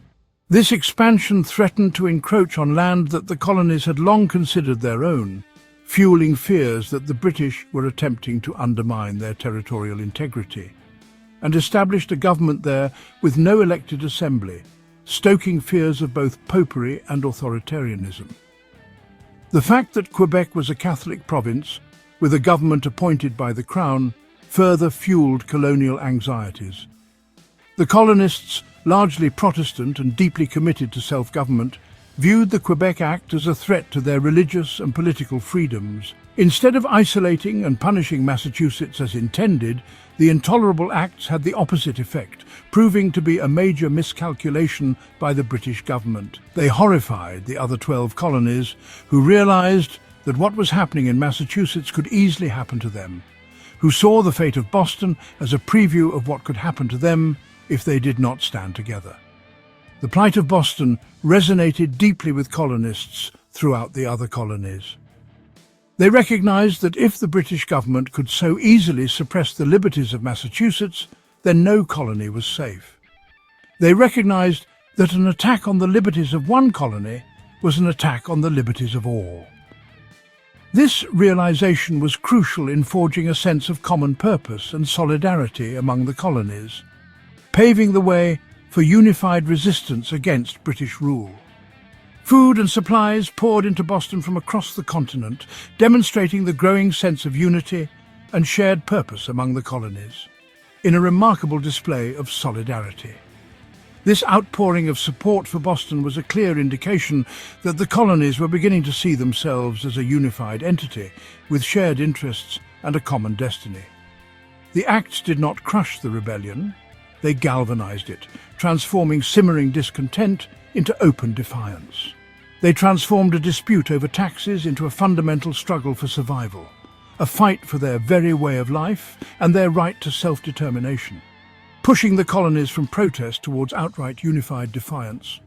The intolerable acts, intended to subdue the colonies, ultimately served to unite them and propel them down the path towards revolution. The die was cast, and the stage was set for a conflict that would reshape the future of both America and Great Britain. The year is 1774. Tensions between Great Britain and its American colonies have reached a boiling point. The passage of the Intolerable Acts, a series of punitive measures designed to punish Massachusetts for the Boston Tea Party, has ignited a firestorm of outrage throughout the colonies. These acts, viewed as a direct assault on colonial liberties and self-governance, served as the catalyst for a level of unified resistance never before seen in America. The colonists, long accustomed to a degree of autonomy in their affairs, found themselves increasingly subjected to the dictates of a distant parliament in which they had no representation. The cry of "No taxation without representation" echoed across the land, fueling a growing sense of resentment and a determination to defend their rights. In response to this alarming threat posed by the Intolerable Acts, the Committees of Correspondence swung into action, galvanizing the colonies into a cohesive force. These committees, initially formed to facilitate communication and the sharing of information between colonies, now became the vital arteries of a burgeoning resistance movement. They were instrumental in disseminating news, coordinating protests, and shaping public opinion against British policies. Through a network of riders, letters and pamphlets, the Committees of Correspondence ensured that each colony was aware of the challenges faced by the others, fostering a sense of shared purpose and collective identity. They served as the connective tissue that bound the disparate colonies together, transforming them from isolated entities into a unified front against British oppression. The speed and efficiency with which these committees operated were remarkable, especially considering the limitations of communication technology at the time. A call went out, resonating through every town and village, for a Continental Congress, a bold and unprecedented proposition. The idea of bringing together representatives from all the colonies to discuss their grievances and formulate a unified response to British policies was a radical departure from the past. It signaled a growing recognition that the colonies could no longer afford to act independently, but needed to forge a common strategy to protect their collective interests.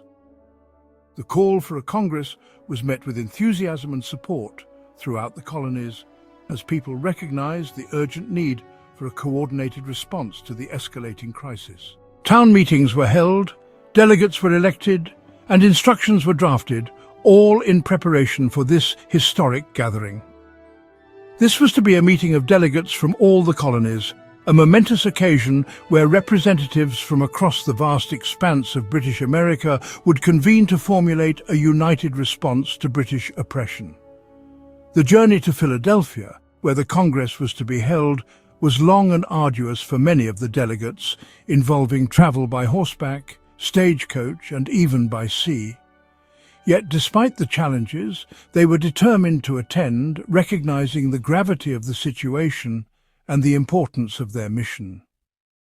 As they made their way to Philadelphia, the delegates carried with them the hopes and expectations of their respective colonies, each eager to contribute to the collective effort to defend American liberties. This was an unprecedented step, a testament to the growing sense of unity and shared purpose among the colonies. Never before had representatives from all the colonies come together in such a formal and comprehensive manner to address their common grievances. The very act of convening such a Congress was a bold challenge to British authority, and a clear indication that the colonies were prepared to act collectively in defence of their rights.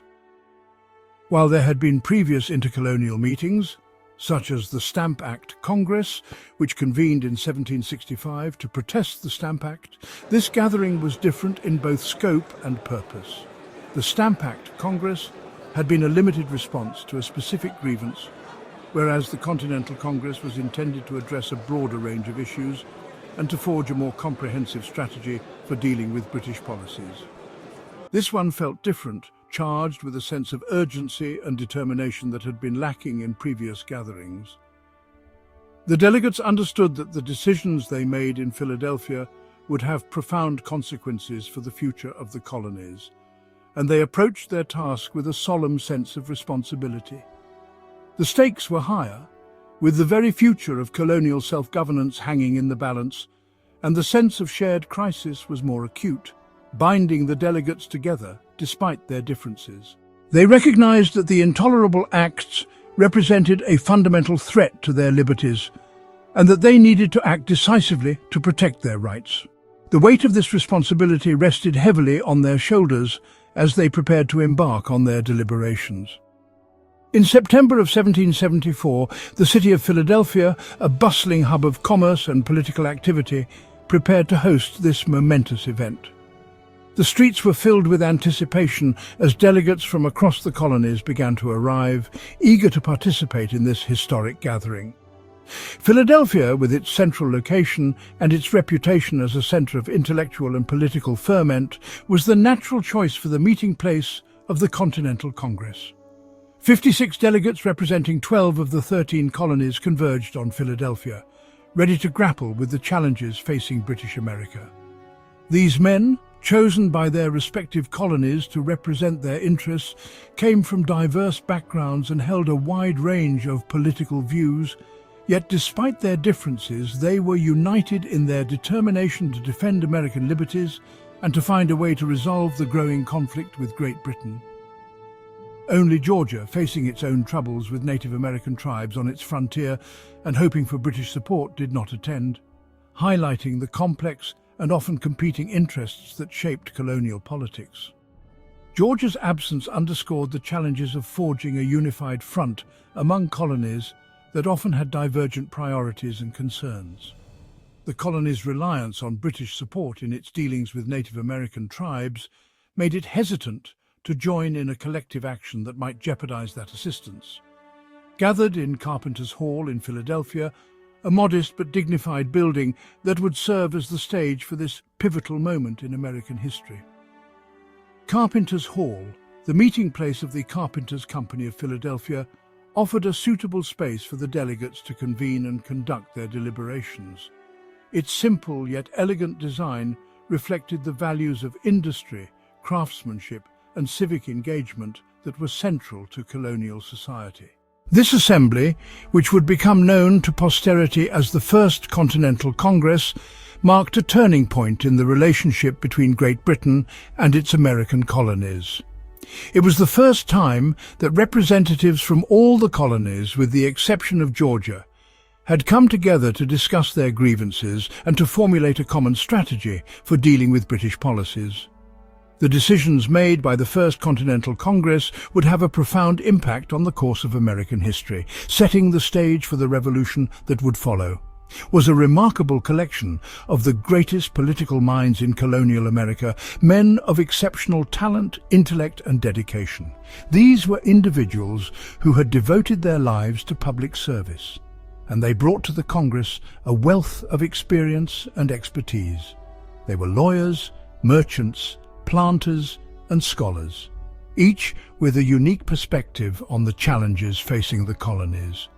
It included radicals like Samuel and John Adams from Massachusetts, firebrands who had long advocated for greater colonial autonomy, and Patrick Henry from Virginia, whose passionate speeches had stirred the hearts of his countrymen. These men were convinced that the time for compromise was over, and that the colonies needed to take a firm stand against British oppression. They were willing to risk everything, including their lives and fortunes, to secure American liberties, who were already leaning, perhaps even hurtling towards independence, believing that separation from Great Britain was the only way to safeguard American freedoms. They saw the intolerable acts as the final straw, a clear indication that the British government was determined to suppress colonial liberties and to impose its will on the American colonies. It also included moderates like John Dickinson of Pennsylvania, a respected lawyer and statesman who sought a peaceful resolution to the conflict, and conservatives like Joseph Galloway, who clung to the hope of reconciliation with the mother country. These men believed that the colonies could still find a way to coexist peacefully with Great Britain, and that independence was a dangerous and undesirable option. They urged their fellow delegates to exercise caution and to avoid any actions that might lead to war, who still hoped against the odds for reconciliation with the mother country, clinging to the belief that a compromise could be reached that would preserve both colonial liberties and the bonds of empire. They argued that the colonies had benefited greatly from their relationship with Great Britain and that it would be foolish to sever those ties. They warned of the dangers of independence, including the potential for internal conflict and the vulnerability of the colonies to foreign powers. For 7 weeks, these men debated, often heatedly, argued their points of view with passion and conviction, and ultimately forged a common path forward, a testament to their commitment to the greater good of the colonies. The debates were intense and often acrimonious, reflecting the deep divisions within colonial society. Yet, despite their differences, the delegates were able to find common ground and to agree on a course of action that would unite the colonies in their resistance to British policies, transforming a collection of disparate colonies, each with its own unique history, culture, and interests, into something that was beginning to resemble a unified political entity, a nation in the making. The Congress served as a crucible, melting down the individual identities of the colonies and forging a new collective identity as Americans. After much deliberation, countless hours of debate and painstaking negotiations, the Congress issued a series of important documents that would shape the course of American history. These documents represented a carefully crafted compromise between the different factions within the Congress, reflecting the diverse interests and perspectives of the colonies. They drafted a Declaration of Rights and Grievances, a carefully worded statement of colonial principles and objections to British policies. This document asserted the rights of the colonists as Englishmen, including the right to life, liberty and property, and it condemned the intolerable acts as a violation of those rights, which respectfully petitioned King George III to redress their complaints, to listen to their grievances and to restore harmony between Great Britain and its American colonies. The petition was couched in respectful language, expressing the colonists' continued loyalty to the Crown and their desire for a peaceful resolution to the conflict. Affirming their loyalty to the Crown, a sentiment that still resonated with many colonists, but also reasserting their rights as Englishmen, rights that they believed were being violated by the British government. They insisted that they were entitled to the same rights and privileges as their fellow citizens in Great Britain and that they should not be subjected to arbitrary or oppressive laws, including the right to be taxed only by their own consent, a principle that had been enshrined in English law for centuries. The colonists argued that they should not be forced to pay taxes imposed by a parliament in which they had no representation, and that they should have the right to govern themselves in matters of taxation. More significantly, and with far-reaching consequences, they created the Continental Association, a bold and innovative plan for economic resistance. This was a crucial step, demonstrating the colonies' willingness to take concrete action to defend their rights. A comprehensive plan for a coordinated boycott of British goods, designed to exert economic pressure on Parliament and to force a change in British policies. The Continental Association was a powerful tool, demonstrating the colonies' economic leverage and their willingness to use it to achieve their political goals. It called for the non-importation of British products, a ban on the importation of goods from Great Britain, aimed at disrupting British trade and manufacturing. This was a significant sacrifice for the colonists, as they relied heavily on British goods for their daily needs. The non-consumption of British goods, a voluntary agreement by colonists to abstain from using or purchasing British products, further tightening the economic screws on Great Britain. This required a significant shift in colonial habits and preferences, as colonists had to find alternative sources for goods they had previously obtained from Great Britain.